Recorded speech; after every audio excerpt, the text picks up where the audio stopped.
Wapiga kura milioni 37 waliosajiliwa nchini Tanzania wanatarajiwa kushiriki uchaguzi mkuu kuamua hatima taifa lao leo Jumatano, Oktoba 29.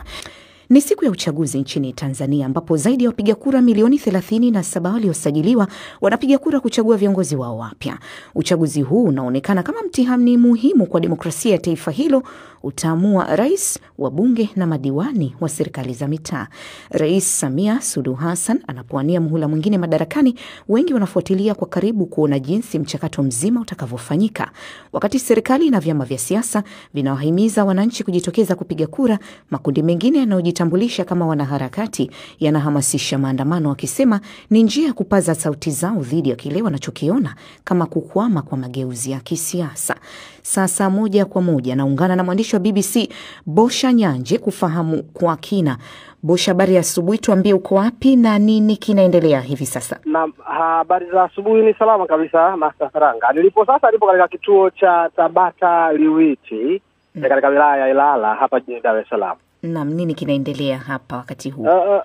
Kwa sasa kituo kipo kidogo kama mita 100 kutoka nilipo mimi, lakini kwa watu wengi nilopishana nao njiani kutoka huko nilikotoka kwenye vituo vya ndani mpaka kwenye kituo cha hapa barabarani, wengi ni watu waliovalia t-shirt meupe pamoja na suruali nyeusi chini, nikimaanisha hawa ni wasimamizi ama watu ambao wanahusika katika kufungua vituo hivi vya upigaji kura. Kwa hiyo wengi wao hapa wanatoka katika eneo hili la Tabata Liwiti ambapo sasa ni kituo kikuu cha wengi ambao wanasimamia uchaguzi huu wanatoka hapa wanakwenda kwenye vituo vya ndani vya mitaani. Hicho ambacho kinaendelea sasa hivi. Wananchi kidogo umekuwa mdogo. Wengi nilopishana nao barabarani wanaonekana kuwa ni watu ambao wanakwenda kufanya shughuli zao zingine za kawaida, huku vituo bado tulikuwa tunatarajia vifunguliwe majira ya saa 1 kamili asubuhi. Zoezi hili linatarajiwa kuanza rasmi muda gani na pengine vile muda wa kumalizika kwake unafahamika?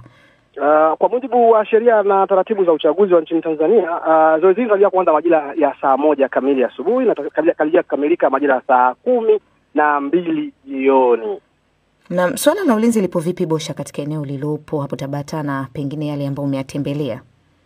Kwa maeneo ambayo nimepita asubuhi ya leo, maeneo mengi yanaonekana kuwa na askari ambao wanalinda pamoja na hawa maafisa sasa wa tume ya uchaguzi ambao wanakwenda kusimamia uchaguzi huu. Kwa swala la ulinzi kwa sehemu ambazo nimepita, kiukweli bado ulinzi ni salama na hakuna pengine mpaka sasa ripoti zozote za vurugu pengine ama hata chochote kibaya kutokea katika maeneo haya ambayo nimepita kwa leo. Kwa ufupi Bosha, matokeo yanatarajiwa kutangazwa ndani ya muda gani?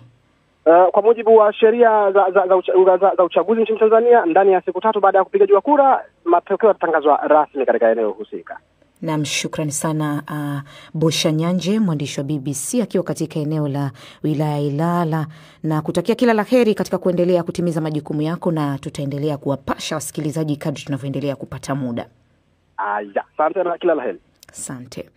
Msikilizaji, sasa tunaelekea moja kwa moja visiwani Zanzibar kuungana na mwandishi wa BBC Samia Wami, ambapo hapo jana kulikuwa upigaji kura wa awali, lakini leo hii sasa wananchi wote wataingia katika zoezi hili muhimu.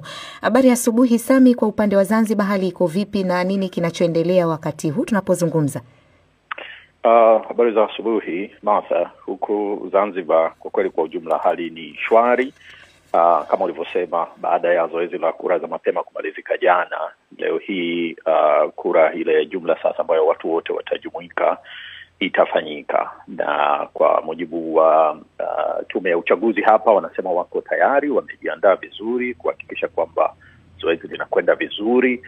Maandalizi katika vituo mbalimbali vya kupigia kura yanaendelea, maana yake ikifika saa 1 kamili tu basi zoezi hili litaanza. Jana tulipokuwa katika vituo huko ilikuwa hivyo, saa 1 kamili kituo tulichokuwepo, basi ofisa wa uchaguzi pale akatangaza rasmi kwa sauti kubwa tu, watu wote wakajua kwamba kituo kimefunguliwa na watu sasa wanaweza kuruhusiwa kuanza taratibu za kupiga kura. Tuambie vyama vikuu ambavyo vinashiriki katika uchaguzi wa mwaka huu na ushindani umekuwaje Sami? Vyama vikuu ni Chama cha Mapinduzi ambacho kiko madarakani, lakini kuna chama cha ACT Wazalendo. Hichi ni chama cha upinzani ambacho kwa kweli kwa muda wote huu wa kampeni vimekuwa vikimenyana kweli, kila upande wakitoa hoja zao kwamba nini watawafanyia wananchi. Vilishiriki kampeni za mwishoni mwa vyama vyote hizi, na nikaona mwamko wa wananchi, wafuasi wao wakihudhuria kusikiliza hizo. Nikazungumza na wengi, wanajiandaa kwa kweli, maana yake unaona wametumia siku zote hizo karibu siku 50 kutoa hoja zao, basi leo ndio siku yenyewe sasa ya kuchagua viongozi wao. Sami, kwa ulivyofuatilia, matokeo yanatarajiwa kutangazwa ndani ya muda gani? Matokeo yanatarajiwa kutangazwa kwa mujibu wa mkurugenzi. Wanataka kutangaza matokeo haya mapema iwezekanavyo. Anasema uchaguzi uliopita walitangaza ndani ya masaa 24. Anasema teknolojia imekuwa na sasa lengo lao ni kutangaza haraka iwezekanavyo, kwa sababu wanaamini mchakato wa uchaguzi utakwenda vizuri, hapatakuwa na matatizo yoyote, lakini yakitokea wanaweza kushughulikia haraka kama ambavyo tuliona jana walipokuwa na malalamiko kutoka upinzani, walishughulikia. Kwa hivyo ndani ya masaa haraka iwezekanavyo uchaguzi, tume imesema itatangaza matokeo ya uchaguzi. Naam, shukrani sana Samia Wami kutoka visiwani Zanzibar.